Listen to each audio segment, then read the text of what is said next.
So there is a famous line in Almost Famous that Lester Bangs says that you shouldn't become friends with the rock stars you interview. But it seems like you interviewed David, like, was it for Crawdaddy in 1974? It was indeed. And you clearly became friends. So No. Not no, friends. No, absolutely. Friends, you know. Well, tell me about like how this relationship that started, We are friends. yes, 40 years ago has now led to this film in terms of the friendship that started then. Can I tell you, I was thinking about that in the shower today, that Lester had said that to me, and that we're friends. And I have to say, we have to put an asterisk by Lester's quote, which he put an asterisk on himself, because Okay. he was friends with the Tubes, I remember. So, you Wow, know, that is we do... It's always an exception. Yeah, there's exceptions, so music history. here we are. We call him the Oracle. I do believe you said he looked like Bozo the Clown, though, in your Oh, Crawdaddy what? interview. What? I just read it off your site. You threw me under the bus again? It was like said in a way, it was loving. Loving. Yeah, It sure. was, but what's the full Yeah. quote? Help me out. It's looking more and more like Bozo the Clown in like his purple outfit. In or- flares, I got right? love In for you. I got some flares. love for you. It was said with love, I swear. I did my God, research. I we read the article. finished the film. Bozo the Clown. Yeah, with love. Yeah. Thank God, it's like release day. We can't take it back. He might try. He might try. Of course I will. Is it true, David, that you were an inspiration in some ways for Almost Famous, one of the Almost Famous characters? Yes, they were all herbally influenced, and I had something to do with that. Yeah, possibly. He was a let me take you into the circus guy. He was a guy that was like, you want to write about it? See it. You want to come in this dressing room and see what it's like? Get in here. That's him. He had an advantage when he showed up, and this is true of the Almonds, and it's true of Zepp, and all of us liked him a lot because he was stupendously smart. Please don't tell him I said that. Okay. It's our secret. But he was. Back then, he's deteriorated. Yeah. When he showed up, he was an extremely bright kid, and we all liked him a lot. And I've been friends with him ever since, and much to my shame, can't seem to do anything about that. Well, what I love about this project you're working on now is sometimes documentaries on rock stars or celebrities do seem kind of glossy and Yeah. sort of almost like an infomercial. Sometimes, A lot of the time. a lot of the time. And this one really is very honest. You're definitely willing to paint yourself in a not always positive light, an honest light. And I'm wondering about that, if that had to do with the fact that you felt so comfortable based on your decades of Largely, friendship. there's a trust there. You know, I didn't think he would butter my toast. You know, I didn't think he would, shade the truth. But I did think that he would look at the life of a human being with a compassionate and detailed eye. And if I were doing a documentary about you, that's what I would want to do. I'd want to know what matters to you. I'd want to know what you care about. I want to know. We'll talk about this later. Right now, let's talk about the documentary with you. But I like this idea. That's why I trusted him, because I knew that he would go for the meat of the matter and not surfacey stuff. You know, it was so big. You know, that's not where the truth of it lies. You know, it's in what do you care about. And he is a searching and highly skilled interviewer, and he also knows me really well and knows where all the bones are buried. Were there any moments where you felt like he went too far? Because there are some moments in the interview where you tear up and, it's intense. He asked me hard questions. Life is hard. Mistakes are hard. Death is hard. You know, there's lots of hard shit in life. And we didn't want to duck any of it. Nothing was off limits? Nothing was off limits.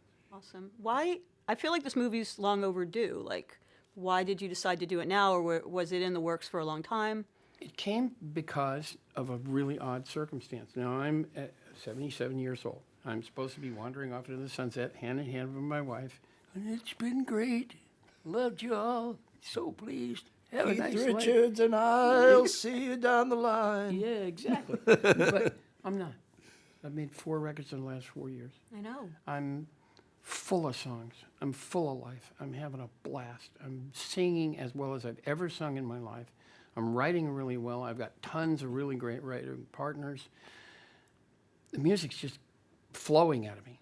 Okay, so that's an aberration. That's a really unusual circumstance. Normally, artists at my age are, And we looked at it and we said, you know, I don't exactly know why. You know, we got some, you know, some stuff we can see. I did have a kind of a head of steam built up, you know, because the last 10 years when I was in CSN, we weren't really friends, and I didn't feel I could take songs there. But it's really more, I think, about the people that I've been working with. The Michael League, my son, James Raymond, the Becca Stevens, the Michelle Willis, the Michael McDonald, the other people that I've been writing with are brilliant. I mean, they're as good a writers as I can find in the world. And that is inspiring stuff, man. That brings out the very best in me. I love what I do. I love making music, but I love even more teaming up with somebody who thinks of stuff I didn't think of. You got to write a song with Jack Antonoff from I'd Bleachers. love he to write with Jack loves Antonoff. you. Oh, man, he's skilled. He's fantastic. I ran into him when we were just starting this documentary. He's like, you better get him to talk about If I Could Only Remember My Name. I'm so geeked out over that. And we just exploded in a geek out session. Yeah. He saw a cut of the movie early and just said, yes, this is good. It was important. We thank him at the end. I noticed that. I was wondering. Tell why Jack that I'm was. interested. I will. Because I will. I he's- will write Jack, him today. if you're watching this. Jack, He's a brilliant Come on guy. water's down. warm. Jump in. He's a brilliant guy, and I love writing with people especially somebody who's completely different than I am, and Jack is. Oh, man. He- You guys would kill it. The further away they are from me, the more I'd love to write with Chance the Rapper. I'd love to write with people Chance? that are completely different than me, because that's where you get the meat of the matter. That's where you get brand new stuff, and I love brand new stuff. That's great. You want to know why I think the documentary, for me, why it works? For two reasons. Actually, many reasons, but two big ones are sense of humor. He's funny. You can lean forward and say, why is it that you are still alive? Mm-hmm. And That was one of my there's a questions. good chance that he's just going to laugh at me and then answer the question. You know, so everything is not so steeped in, Well, that It's question like- does come up in the movie. he's got a light touch, you know, and when you have that, it balances off the tough stuff in the best way. The other thing is the music so holds up.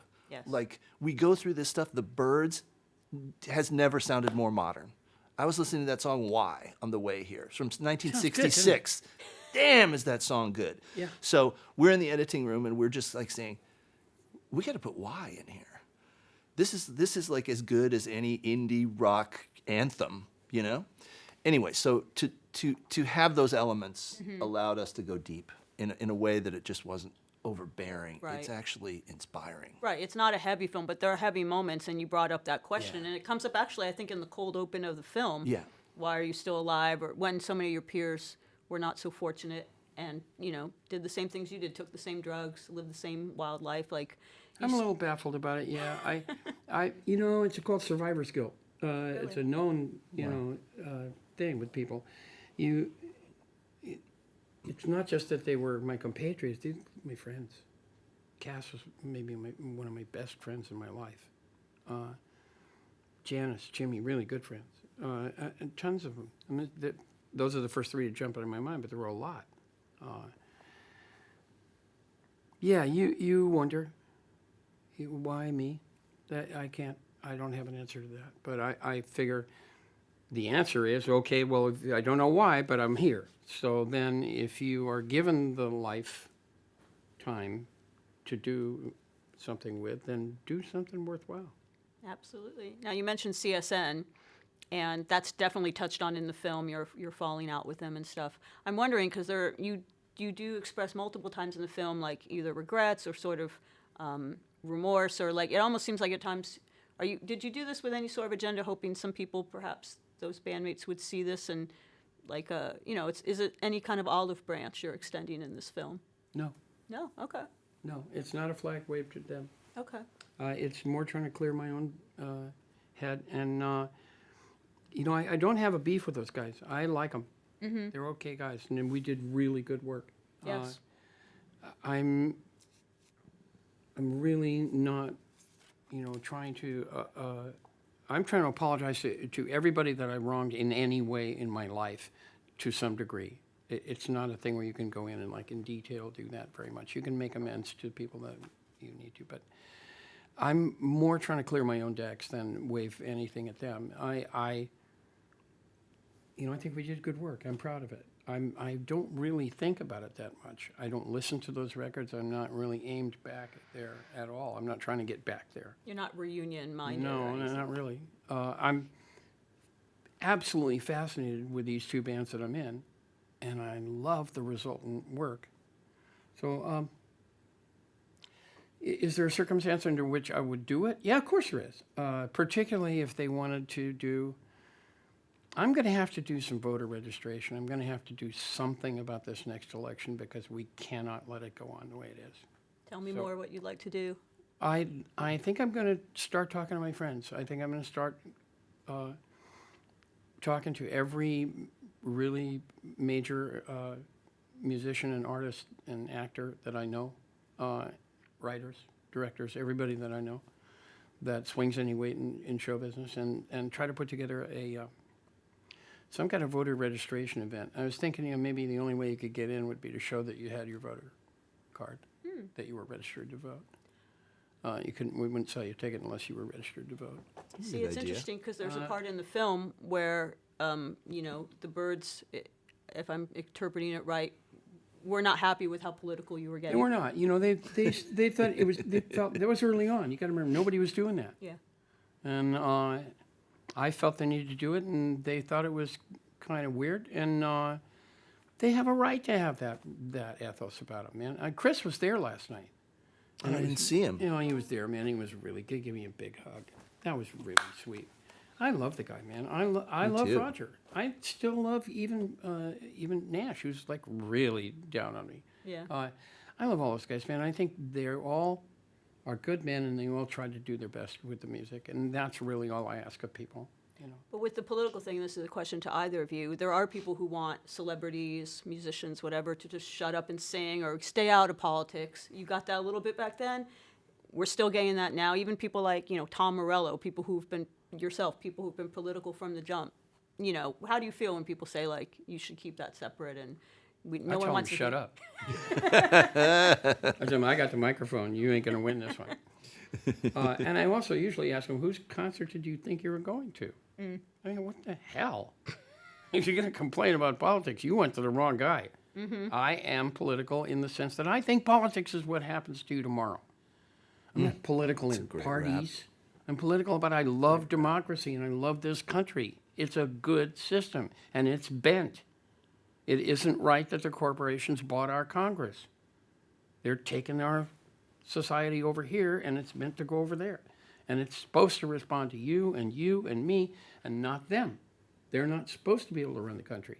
That's not what the idea was.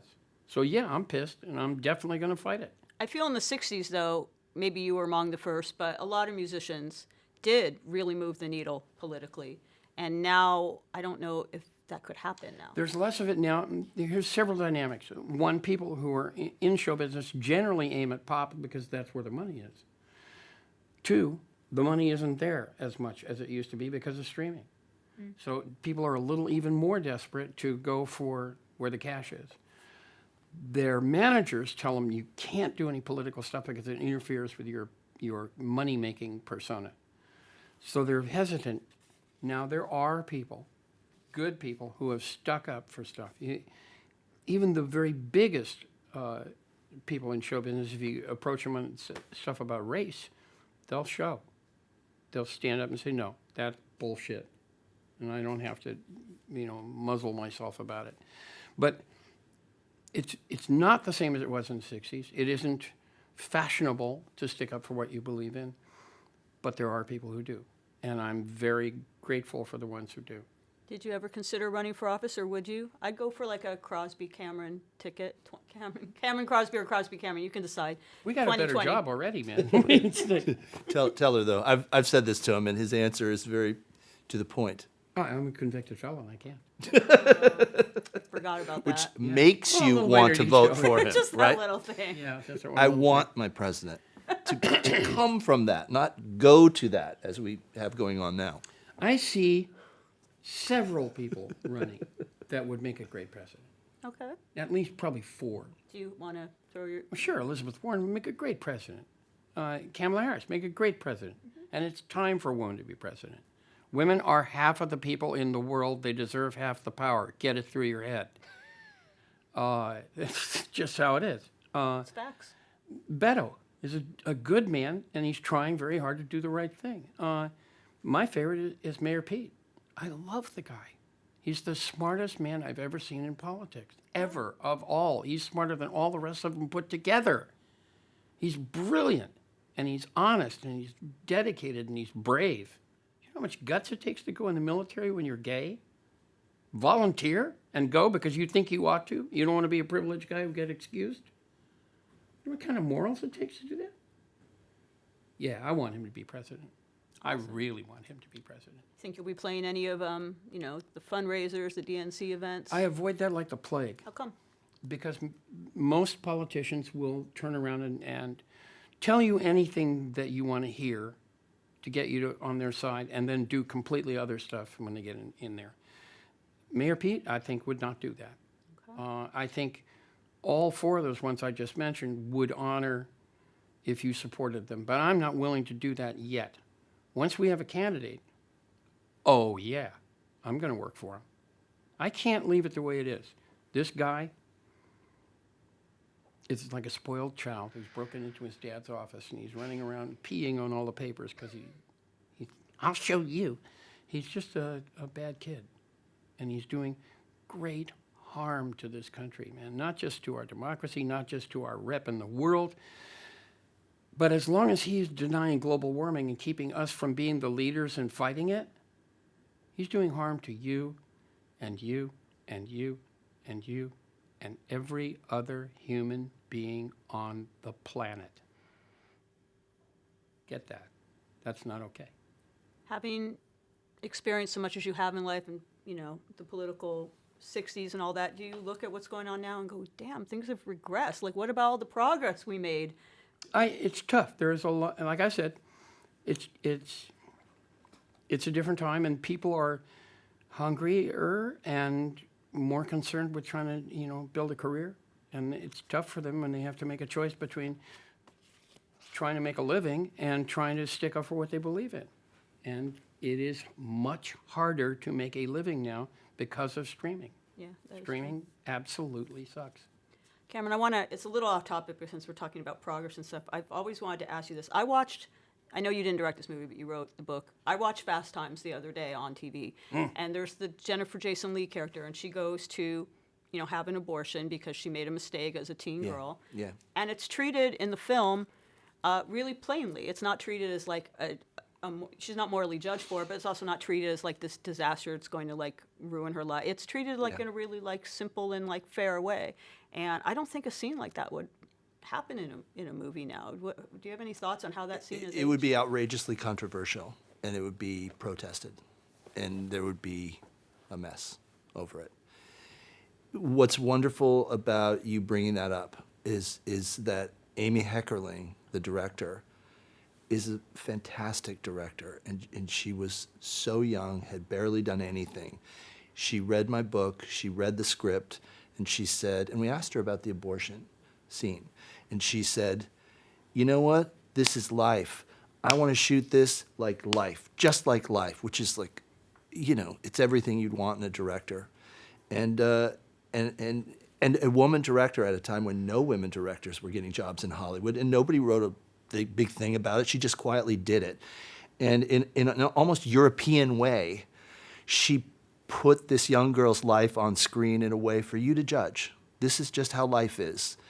And it meant a lot when she did it at the time, and it still means a lot. It was a very courageous thing to do, and it actually is the one thing about the movie that I'm probably happiest about at this point. Wow. Yeah. Thank you for bringing it up. Yeah. Yeah, well, thank you for answering. Her courage, Amy's courage in Yeah. doing it that way. Do you remember She what said, the stoner stuff you know better than me. do you remember what the public reaction was at the time? Obviously, social media. Not outrage. outraged. Not outraged. Not outraged. Well, this is an interesting thing. The one critic who had something to say about it and felt that it was tough for a young girl, that we had perhaps been tough on a young actress in portraying it. It was an interesting reaction. It was from Roger Ebert. Oh. And he went and reevaluated that point of view over time and became a big supporter of mine and actually helped get the movie Say Anything released, along with his partner in the early show, Gene Siskel. So that scene, there's a current running through my stuff as a result of that scene, because Ebert really is one of the other reasons that I'm here right now, still doing this job. So, yeah, an interesting history on that. But we love Amy Heckerling. Saw her the other night. She came to our New York screening. Did she? Yeah, man, she You loved didn't it. introduce me. You were busy being feted. Yeah, right. Fat. No, she was a little shy, but she was really happy and just was so great to see her. Another time. Yeah, man. Well, we are running out of time, unfortunately. I could talk to you guys all day, but since I only got about a minute left, what is the takeaway that both of you would like people to take from Remember My Name? Pretty simple. The reason it stands out from all the other stuff is it's not a shine job. We didn't bull you. Excuse me, but that's really the truth of it. We tried rigorously, hard. We tried hard. We went to great lengths to not lie to you. And that is uncommon in today's currency. And I think that's, I think people are liking it because of that. Every single person that's talked to us, that's the first thing they say. Holy you told the truth. They're just like stunned, because it's not common. And yes, it's uncomfortable. It's uncomfortable to be naked in public. Well, unless you look like you, but if you look like me, it's really a bad idea. But it's So great. I don't think we had any choice about how we did it. AJ and I and Cameron all felt exactly the same about what to do.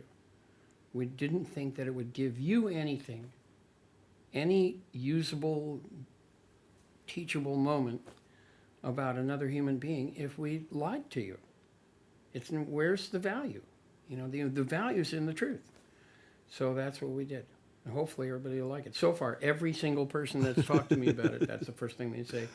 Thank you for once somebody telling me the truth. Because it's not common now. Mm-hmm. And it makes it stick out, which we like. Awesome. Do you want to answer that? I'm super proud about that. I also love this feeling that happens in the theater, because we don't know. We're in a small room editing it. So when we first started showing it in groups of people, you saw what happened. I was able to see what happened, which is it starts and people bring to it their whole experience of watching Behind the Music and a million music documentaries and stuff. And they're like, oh, okay, all right, we're telling the story. It's his childhood. Wait a minute. What did you What's say? happening here? We're going into some deeper waters where we're talking about stuff. Wait a minute. Yeah, The back it up water's a second. getting warmer. Did he I'm say that? boiling in a bathtub of Crosby honesty, and it feels good. It's kind of what happens in the movie. And we didn't know that in the editing room. But when you watch it in a theater, it becomes a kind of immersive experience. And when it's over, you don't have like a bow wrapping, Isn't he cute? you don't have a gift wrapped ending. It's not there. You leave, I'm not giving anything away, but you leave on a precipice. Yeah. You leave on a point of like, we got to go talk about this. We got to talk about how we feel about And this you life. leave having caught a glimpse of another human being. And we leave with a bird flipping, not B-Y-R-D. Yes, a it's bird. true. The end of the credits. But the look on his face when the movie actually ends, it's kind of like a person seeing their entire life in a millisecond. I think it's a little bit of a Mona Lisa moment. Every time I see it, I feel like he's thinking something differently. He won't tell me what he's really thinking. Absolutely not. But every time I watch, I kind of like can't wait for that moment. It's like, I like that moment too. yeah, it's really cool. It's And you search for that when you're making a movie, any kind of movie. And not often do you get there with an ending where you just go, oh, that feels right. yeah. Felt right to me. Well, thank you so much, guys. It was an honor and a Thanks. treat to speak with you both.